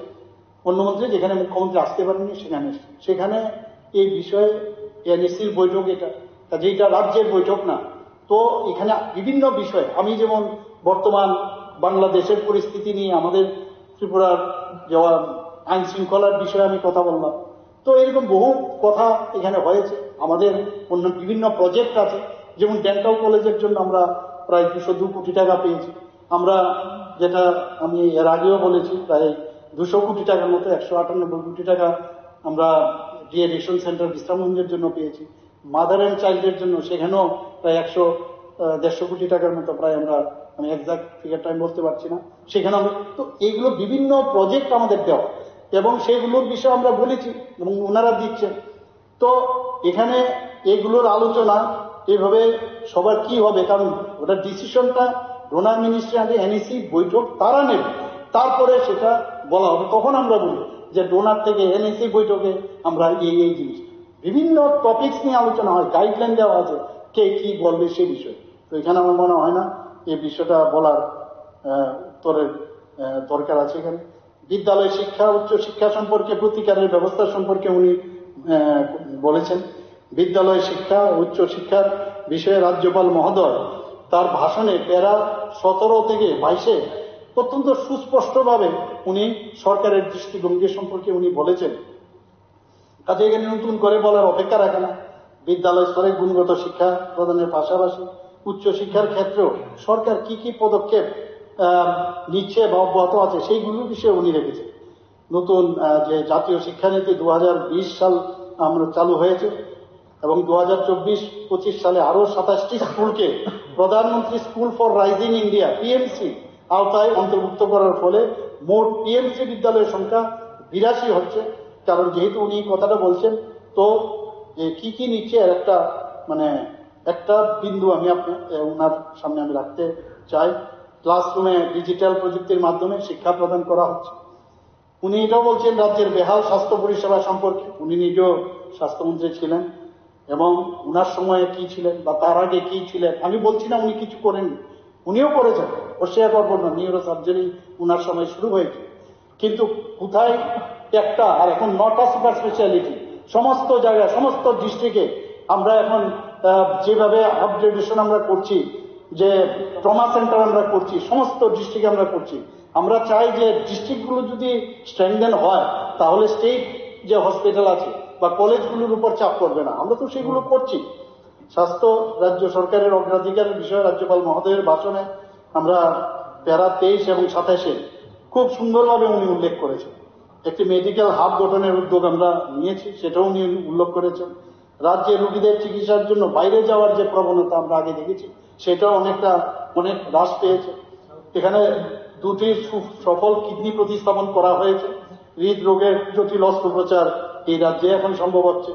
রাজ্য সরকার হোমিওপ্যাথি এবং আয়ুর্বেদিক মেডিকেল কলেজ স্থাপনের পরিকল্পনা নিয়েছে। বারবার আমি সব জায়গায় বলি এবং চেষ্টাও চলছে, এরকম না বলেছি তার জন্য আমরা যাই দিল্লিতে বারবার কথা বলি।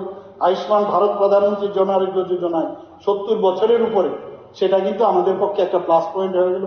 কারণ আমরা একমাত্র স্টেট সারা ভারতবর্ষের মধ্যে যেখানে ত্রিপুরার সব মানুষ 100% মুখ্যমন্ত্রী জন আরোগ্য যোজনা এবং প্রধানমন্ত্রী জন আরোগ্য যোজনায় অন্তর্ভুক্ত ছিল। তো 70 বছরও হওয়াতে আমাদের কিছু অনেকটা অনেকটা আর্থিকভাবে আমাদের লাভ হয়ে গেছে। তো আমরা সেই দিকে কাজ করছি। রাজ্যে এমবিবিএস এবং পিজি কোর্স আসন সংখ্যা বৃদ্ধি করা হয়েছে। ডেন্টাল কলেজের আসন সংখ্যা 50 থেকে 63 করা হয়েছে। আমাদের আগরতলা গভর্নমেন্ট মেডিকেল কলেজে 20টি ডিপার্টমেন্টে প্রায় 85 থেকে 86টি পিজি আসন এখন বেড়েছে। আমি শুনলাম যে 100 আসনের জন্য এখন যে এটার জন্য গভর্নমেন্ট অফ ইন্ডিয়া তার অনুমোদন দিয়েছে। ত্রিপুরা হেলথ সার্ভিসেস গ্রেড 4 পদে 224 জন মেডিকেল অফিসার নিয়োগ করা হবে ত্রিপুরা পাবলিক সার্ভিসের মাধ্যমে, এবং ত্রিপুরা হেলথ সার্ভিসের গ্রেড 4 পদে 172 স্পেশালিস্ট মেডিকেল অফিসার এর জন্য বিজ্ঞপ্তি জারি করা হয়েছে। উনি এটা বলেছেন ছাত্র যুব সম্প্রদায়ের নেশার প্রকোপ বৃদ্ধি সম্পর্কে আমি অলরেডি এই বিষয়ে উত্তর দিয়ে দিয়েছি, আর বেশি কিছু বলবো না।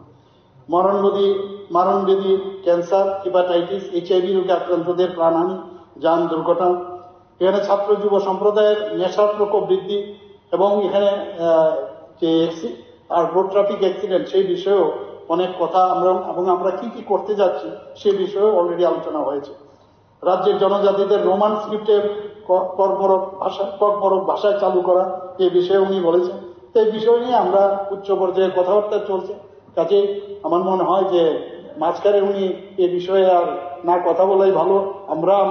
আমরা একসাথে আছি, আমাদের ব্যাপারটা আমাদের মধ্যে থাকতে দিন এবং আমরা সেইভাবে আমরা কাজটা করব। দুর্নীতি রোধে ত্রিপুরা লোকায়ত আইনকে আরো শক্তিশালী করা। এখন তো কথা হচ্ছে লোকায়তকে যদি শক্তিশালী করি অনেক লোক তো সমস্যায় পড়ে যাবে। যাই হোক, যখন বলেছে লোকায়তকে তো আরো শক্তিশালী আমাদের করবই, সেটা আমি জানি না কোন পর্যায়ে শেষ পর্যন্ত যাবে। আমাদের সম্মানিত বিধায়ক নির্মল বিশ্বাস বাবু যে বিষয় অন্তর্ভুক্তি চেয়েছে, রাজ্যের সরকারি কর্মচারীদের আর্থিক বকেয়াগুলো চুকিয়ে দেওয়া, কর্মচারীদের আর্থিক বকেয়া মিটিয়ে দেওয়ার বিশেষ বিষয়ে উল্লেখ করছেন, যা রাজ্য সরকারের একটি চলমান বিষয়। আমরা তো করছোই, আগে তো জিন্দাবাদ করলে তারপরে গিয়ে 1% দিয়ে দেওয়া হতো।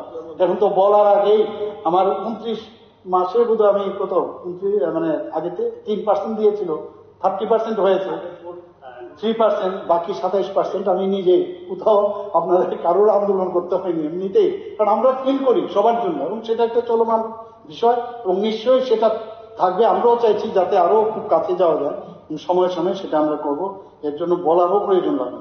সর্বশিক্ষা অভিযানের প্রকল্পে নিয়োজিত শিক্ষক কর্মচারীদের, যেটা বিধায়ক মাননীয় সম্মানিত বিধায়ক নির্মল বিশ্বাস রেখেছেন, তাদের নিয়মিতকরণ। সর্বশিক্ষা অভিযানে এটা কিন্তু সুপ্রিম কোর্টে অলরেডি এটা কেস চলছে, কাজে এটা সাব জুডিস, এখানে পুরো বিস্তারিত আলোচনা মনে হয় না সম্ভব। রাজ্যের বিভিন্ন জেলায় সরা ও নদীর ভাঙন সম্পর্কে আপনি লিখেছেন। এটা রাজ্যের বিভিন্ন জেলায় সরা ও নদী সমূহের ভাঙন রোধে রাজ্য সরকারের যে ওয়াটার রিসোর্স দপ্তর বর্ষব্যাপী কিন্তু এটা কাজ ওনারা করে থাকেন। সাম্প্রতিক বন্যায় বেশ কয়েক জায়গায় ভাঙন দেখা দেওয়ার জরুরি ভিত্তিতে পুনর্নির্মাণের কাজ চলছে। RIDF এর মাধ্যমে গত 2023-24 অর্থবর্ষে ত্রিপুরা রাজ্যে বিভিন্ন নদী নালা ভাঙন রোধে 111টি স্থানে প্রায় 20 কিলোমিটার নদীর পার ভাঙন রোধের জন্য 106.51 কোটি টাকা বরাদ্দ হয়েছে এবং কাজগুলো বর্তমানে চলছে। গত বন্যার ফলে যে জায়গায় নদী ভাঙন ও সেচ প্রকল্প ক্ষতিগ্রস্ত হয়েছে সেগুলো যাতে তাড়াতাড়ি সেগুলো মেরামত হয়, তার জন্য অতিরিক্ত 35 করোড় টাকা বরাদ্দ করা হয়েছে। গত 13 জানুয়ারি বিধানসভায় এই বিষয়ে আমি বিস্তারিতভাবে আলোচনাও রেখেছি। উনি এটাও বলেছেন রাজ্যের ডিগ্রি কলেজগুলোতে গেস্ট লেকচারের প্রতি বঞ্চনা। ডিগ্রি কলেজগুলোতে লেকচারার পদে নিয়োগের বিষয় একটি চলমান প্রক্রিয়াধীন বিষয়, সেই বিষয়েও আগেও কথা হয়েছে।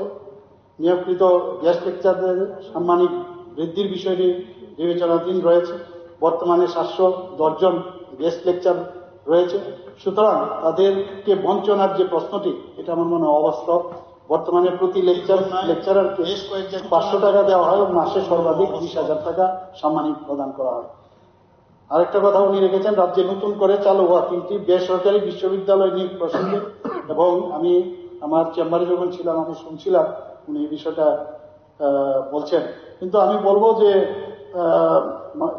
মাননীয় রাজ্যপাল মহোদয়ের ভাষণে প্যারা 17 নম্বরে অলরেডি এই বিষয়ে কিন্তু উনি উল্লেখ করেছেন। সম্মানিত বিধায়ক সুদীপ সরকার যে যে বিষয়ে অন্তর্ভুক্তি চেয়েছেন, ডম্বুর জলাশয়কে বেসরকারি হাতে প্রদান করা এবং জলাশয়ের উপর নির্ভরশীল মৎস্যজীবীদের জীবন জীবিকার বিষয়ে মৎস্য ক্ষেত্রে উন্নয়নের বিষয়টি কিছু উল্লেখযোগ্য দিক মাননীয় রাজ্যপাল 15 নম্বর প্যারাতে অলরেডি আলোকপাত করেছেন। ডুম্বুরের জলাশয়ে মাছ উৎপাদনে বৃদ্ধির মাধ্যমে মৎস্য চাষীদের যাতে তাদের আর্থসামাজিক হাল আরো বেটার হয়, তার জন্য কিন্তু ওই খাঁচায় মাছ চাষ প্রকল্প, সেটার কিন্তু ব্যবস্থা সেখানে আছে। এর মধ্যে প্রায় 1512টি মাছ চাষের খাঁচা বসানো হয়েছে সেখানে। এছাড়াও দপ্তরের পক্ষ থেকে মৎস্য চাষীদের উন্নয়নে আরো নানাবিধ প্রকল্প অলরেডি দপ্তরে মন্ত্রী বাহাদুর আরো ভালো করে উনি বলেছেন। উনি এটাও বলেছেন যে বেকারদের জন্য সুনির্দিষ্ট কর্মসংস্থানের পদক্ষেপ সম্পর্কে। বেকারদের কর্মসংস্থানের বিষয়টিও এখানেও কিন্তু অন্তর্ভুক্তির দরকার নেই। সেখানে বলেছেন রাজ্যপালের ভাষণে বিভিন্ন প্যারা, একটা না অনেক জায়গায় বিক্ষিপ্তভাবে উল্লেখ করা হয়েছে। এর মধ্যে উল্লেখযোগ্য হল রাজ্য সরকার এক স্বচ্ছ প্রক্রিয়ার মাধ্যমে কর্মসংস্থানের সুযোগ সৃষ্টি করতে সম্প্রতি জেআরবিটির মাধ্যমে 2410 জন প্রার্থীকে চাকরি থেকে নিযুক্তি দেওয়ার জন্য প্রক্রিয়া প্রায় শেষ করেছে। তাছাড়াও সরকার দক্ষতা উন্নয়ন ও অন্যান্য পদ্ধতিতে বেকার যুবাদের জন্য কর্মসংস্থানের যে সুযোগ তার চেষ্টা চালিয়ে যাচ্ছে। ডাইন ইন হারনেসের মাধ্যমে ডেইলি আমার কাছে ফাইন আছে, প্রতিদিন ডাইন ইন হারনেসের আমি সই করি এবং প্রচুর ডাইন ইন হারনেসের একটু কোনো জায়গায় আমাদের মাননীয় ফিনান্স মিনিস্টার বলছেন একদমই আটকান না, আমিও সাথে সাথে সই করি। এবং অনেকে এই নিয়েও কিন্তু জল ঘোলা করার চেষ্টা অনেক সময় করে যে ডাইন ইন হারনেসের কোনো চাকরি হয় না। তো আমি বলেছি মাঝে মাঝে যারা আমাদের আধিকারিকরা আছেন মাঝে মাঝে সাংবাদিক সম্মেলন করে কতটা ডাইন ইন হারনেস হয়েছে মানুষের সামনে রাখে। উনি এটাও রেখেছেন ত্রিপুরা সরকারের বিভিন্ন দপ্তরে যারা কর্মরত অনিয়মিত কর্মচারীরা আছেন তাদের নিয়মিতকরণ প্রসঙ্গে। এখানে এই বিষয়ে আমরা চিন্তা ভাবনা করছি এবং একটা বিশেষ পোর্টালের মাধ্যমে আমরা কি করেছি, কতজন এখানে আমাদের মাননীয় বিধায়ক গোপাল বাবু আছেন, উনিও একটু আজকে সকালে আমি শুনছিলাম বলছিলেন যে এক্সাক্ট কটা, তো আমরা এটা এক্সাক্ট কটা একজন একটা পোর্টাল আমরা তৈরি করেছি। তো পোর্টালের মাধ্যমে ইতিমধ্যে 1680 জন অনিয়মিত কর্মচারীর তথ্য সংগ্রহ করা হয়েছে। সমস্ত তথ্য সংগ্রহ করার পর তারপরে আমরা এই রাজ্য সরকার সমস্ত নিয়ম নীতি দেখে এবং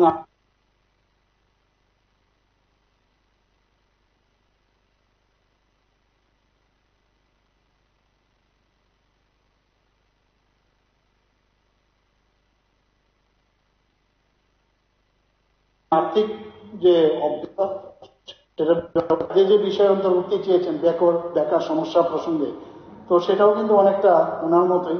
তবুও মাননীয় রাজ্যপালের ভাষণে কর্মসংস্থানের বিষয়টি উল্লেখ নেই ঠিক তা নয়, সেখানে প্যারা 30, 20, 32, 41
সরকার কোনো অবস্থায় প্রশ্রয় দেয় না এবং মূল্য বৃদ্ধি নিয়ন্ত্রণ যাতে হয় সেই দিকে আমাদের নজর আছে।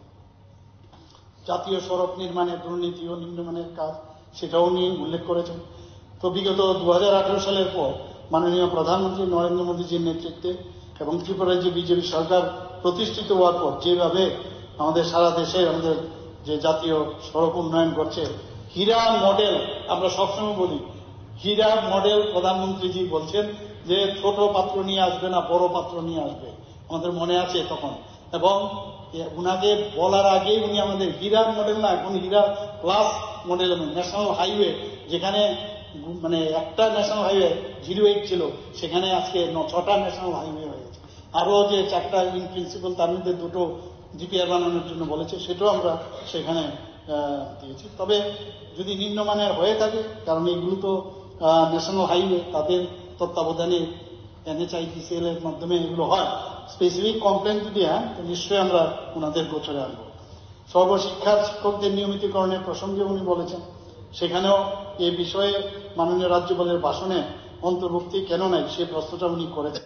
এটাও কিন্তু আবার বলছি, একই বলেছি যে সুপ্রিম কোর্টের সাব জুডিস রাবার ভিত্তিক শিল্প, মাননীয় রাজ্যপালের ভাষণে প্যারা 50 নম্বর মুখ্যমন্ত্রী রাবার মিশনের আওতায় 23,177 হেক্টর রাবার বাগানের জন্য 28,149 জন যারা বেনিফিশিয়ারি, তাদের যারা বেনিফিট পেয়েছেন সেই বিষয়ে উনি রেখেছেন।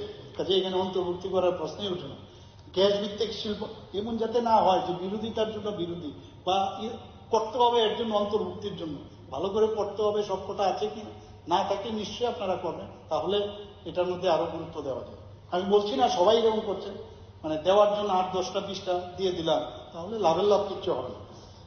এখানে গ্যাস ভিত্তিক শিল্প সংক্রান্ত কোনো পরিকল্পনার উল্লেখ নেই। উনি বলেছেন রাজ্যের শিল্প গড়ে তোলার ব্যাপারে রাজ্য সরকার অত্যন্ত সচেষ্ট এবং আমি নিজেও বিভিন্ন সময়ে বহিরাজ্যের বড় বড় শিল্পপতি এবং উদ্যোগপতিদের সাথে আমি কথা বলেছি এবং এখনো বলি, এবং ওনাদেরকে আমি অনুরোধ করি যাতে ত্রিপুরাতে শিল্প পরিকাঠামো যাতে ওরা নিজেরাও করে, আমরাও যাতে এর সাথে অন্তর্ভুক্ত হতে পারি, এবং গ্যাস ভিত্তিক শিল্প যাতে গড়ে তার জন্য আমাদের ত্রিপুরা সরকার এটা নিয়ে বিবেচনা করছে এবং এই বিষয়ে কেন্দ্রীয় সরকারের সাথেও আমরা কথা বলেছি।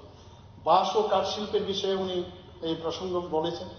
রাজ্যে 20,000 2018 সালে বিজেপি সরকার প্রতিষ্ঠিত হওয়ার পর থেকে ত্রিপুরার বাঁশবেত হস্তশিল্প তাঁত শিল্পের প্রচার ও প্রসারে সর্বাধিক ভূমিকা আমাদের এই সরকার নিয়েছে। আগে কিন্তু আমরা দেখতাম না এইভাবে, মানে বাঁশ আর কাঠ শিল্প নিয়ে এত আলোচনা। আমরা ছোটবেলার থেকে এখানে মানুষ আমরা দেখেছি, কেনার আছে কিনেছি, কিন্তু কোন সরকার যেভাবে মানে প্রমোট করার চেষ্টা করছে, মানে এটা আমরা কোনোদিন দেখিনি। তো সেটা অলরেডি যে কারণে ত্রিপুরার বাঁশবেত হস্ততাঁত শিল্পের পরিচিতি সারা পৃথিবীতে লাভ করেছে। সুতরাং এই বিষয়ে আলাদা করে মাননীয় রাজ্যপালের ভাষণে অন্তর্ভুক্ত করার প্রয়োজন আছে বলে আমি মনে করি না। উত্তর জেলায় উনি বলেছেন ক্ষুদ্র পেপার মিল প্রসঙ্গে, ত্রিপুরা রাজ্যে পেপার মিল স্থাপনের ব্যাপারে সরকার সচেতন। মাননীয় উপবোধয় বিধায়ক, মাননীয় বিধায়ক উনিও বোধ এই বিষয়ে পেপার নিয়ে একটা জায়গায় বলার চেষ্টা করেছেন। তো এটা অ্যাকচুয়ালি কাঁচামালের উপর নির্ভর করে অনেক সময়, তো এক্সপ্লোর করার চেষ্টা করছি আমরাও চাই এখানে মিল হোক, এখানে খুব হোক মিল, বিভিন্ন ডেভেলপমেন্ট এখানে হোক, ইনভেস্টার আসুক বিভিন্ন স্থানে, আমরা চাই না চাই। তো আমরা দেখবো এটা আগর চাষ এবং আগর ভিত্তিক শিল্পের এই বিষয়ে আমার অলরেডি কথা হয়ে গেছে, অলরেডি বলা হয়েছে। ত্রিপুরার জন্য কোনো বিশেষ প্যাকেজ মাননীয় সদস্য শ্রী গোপাল রায় মহোদয় 12 নম্বর পয়েন্টে এটা বোধহয় টাচ করেছেন। আগরতলা সহ রাজ্যের মশার সমস্যা, মশার ব্যাপারে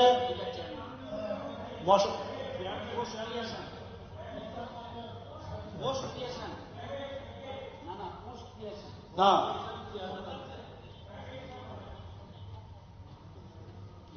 না আপনাকে তো সকালে আমাদের রতনবাবু বলেছিলেন যে মশার বিষয়ে কি একটা প্যাকেজের, না আপনি বোধহয় এখানে কি লেগেছেন নেগলেক্টেড, কি একটা লেগেছেন নেগলেক্টেড, এটার তো অর্থটা বোঝা গেল না। মানে এখানে আমার কাছে যে উত্তর মাননীয় সদস্য শ্রী গোপাল রায় মহোদয় 12 নম্বর পয়েন্টে নেগলেক্টেড বলতে মাননীয় স্পিকার মহোদয় কি বলতে উনি বলেছেন সেটা স্পষ্ট নয় আর কি। আগরতলা শহর আজকে মশার সমস্যা, এটার বিষয়ে তো কথা হয়ে গেছে, আমরাও রেডি আছি, যা করার আমরা নিশ্চয়ই আমরা করবো।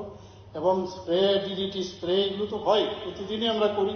তারপরেও মশা এবং একটা জিনিস, যেখানে আমরা দেখি 5 স্টার হোটেলেও দেখি কি মসকিটো যে কয়েল সেটা লাগিয়ে রাখি, ইভেন এয়ারক্রাফটের ভিতরে ঢুকলেও দেখি মশা। এবং কাজেই এটা আমরা চেষ্টা করবো যত কম করা যায়। 12 নম্বরে বলেছিলাম the honorable governor did not। আচ্ছা ঠিক আছে। 14 নম্বরে মাদক প্রতিরোধ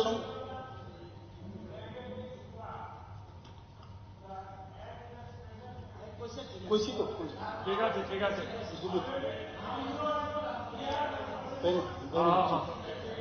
মাদক প্রতিরোধ সংক্রান্ত বিষয়ে সেটাও 13ই জানুয়ারি কলিং অ্যাটেনশনে বিস্তারিত আলোচনা হয়েছে। রাজ্যপালের ভাষণে 65 নম্বর অনুচ্ছেদে এটা অলরেডি কি কি পদক্ষেপ নেওয়া হয়েছে উল্লেখ করা আছে। টিটিএডিসি এলাকায় জনজাতিদের উন্নয়নের প্রসঙ্গে ত্রিপুরা জনজাতি এলাকা স্বশাসিত জেলা পরিষদ এলাকায় যারা বসবাসকারীরা আছেন তাদের উন্নয়নের ব্যাপারে আলোচনা হয় নাই বলে উল্লেখ করেছেন। কিন্তু জনজাতিরা শুধু টিটিএডিসি এলাকায় বসবাস করেন না, তারা রাজ্যের বিভিন্ন স্থানে কিন্তু বসবাস করে।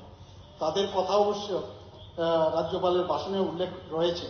রোমান স্ক্রিপ্টের প্রসঙ্গটি মাননীয় বিধায়ক রায় বর্মন মহোদয়ের উত্থাপিত বিষয়ে আলোচনা অলরেডি আমি করেছি। আরেকটা বলেছেন প্রধানমন্ত্রী ও মুখ্যমন্ত্রী প্রকল্পগুলির বিষয়ে। রাজ্যপালের ভাষণে দপ্তর ভিত্তিক প্রধানমন্ত্রী ও মুখ্যমন্ত্রীর নামে যে প্রকল্পগুলির যে চিত্র উনি কিন্তু তুলে ধরেছেন, কাজেই এটা বলার অপেক্ষা রাখে না যে এটা অন্তর্ভুক্তি করা হোক।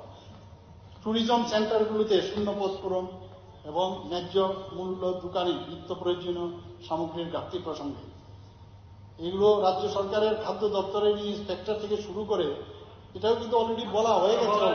ট্যুরিজম সেন্টারগুলোর বিষয়ে কথা হয়েছে, আমাদের সেখানে যে ভ্যাকেন্সি আছে কিভাবে সেটা তো অলরেডি আমাদের ফিনান্স মিনিস্টার বলেছেন।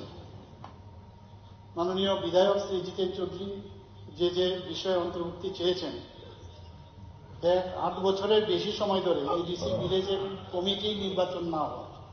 পিটিএডিসি কর্তৃপক্ষ গত 31শে অক্টোবর 2024 সালে রাজ্য সরকারকে জানায় যে বর্তমানে 597টি গ্রাম কমিটি পুনর্গঠন করে আরও নতুন গ্রাম কমিটি গঠন করার সিদ্ধান্ত নেওয়া হয়েছে।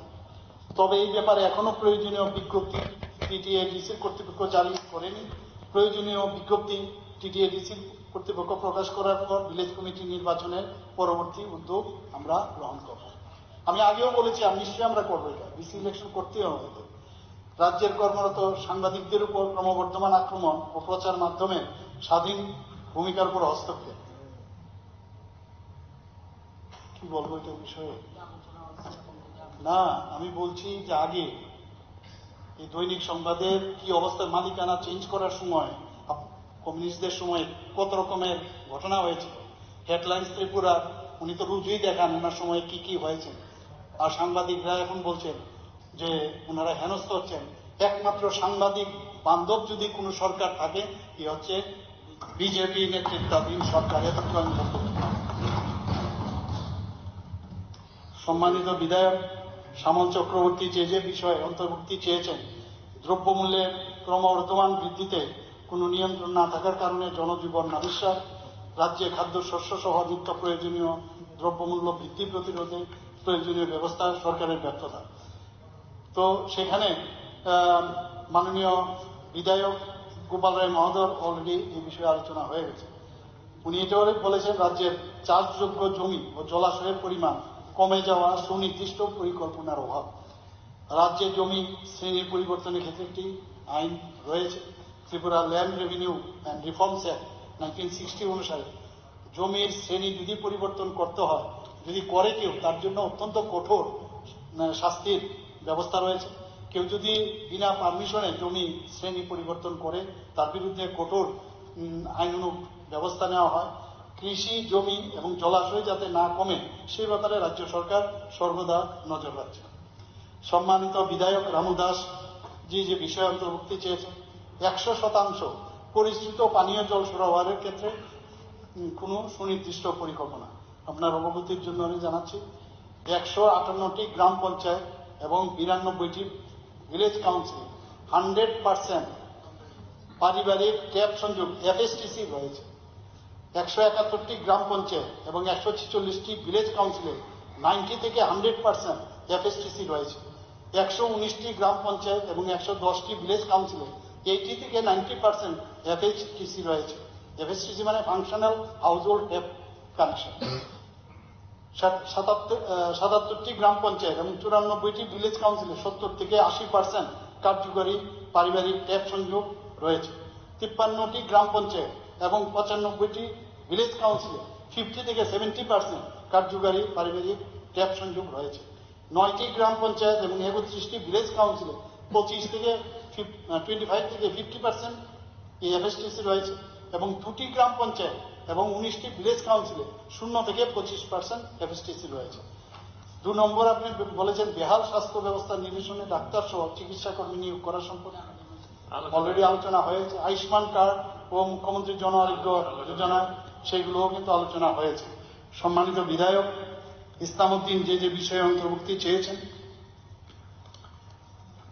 বিকল্প জাতীয় সড়ক নির্মাণের কাজ দ্রুত গতিতে সম্পন্ন করা, সেটা নিশ্চয়ই আমরা যদি কোনো জায়গায় একটু আগে বোধহয় সকালে আলোচনা হয়েছে, সেই হলো আমরা দেখব রাজ্যের সংখ্যালঘু মানুষের উন্নয়ন।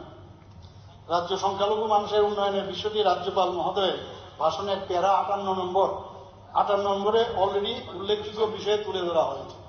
এমজিএনরেগা শ্রমিকদের মজুরি বৃদ্ধি সম্পর্কে এমজিএনরেগা শ্রমিকদের বৃদ্ধি করার বিষয়টি কেন্দ্রীয় গ্রামোন্নয়ন মন্ত্রক 2024 সালের মার্চ মাসে এটা নিয়ে অনেকেই বলে যে কেন মানে রেগার মজুরি কেন বৃদ্ধি হয় না। এটা আমাদের হাতে কিচ্ছু নেই, আমরা কিচ্ছু করতে পারবো।